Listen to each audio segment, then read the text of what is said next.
chiudere il suo cancello Scalarola.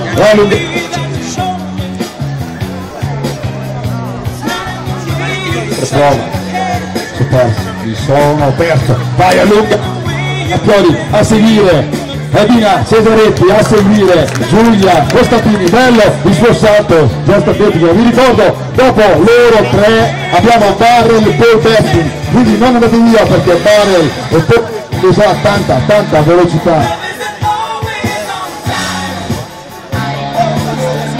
Bellissimo il suo back, ragazzi, la classe non è acqua, via, veloce, Chiara Mattioli, grande, il tifo per lei, 12 anni, lavora per un percorso onesto, lei molto tecnica, lo va a effettuare e scappa per la sua stella, gira a mano destra nella boa, va a chiudere questa gara, ripeto, fuori gara loro, giovanissimi, 12 anni.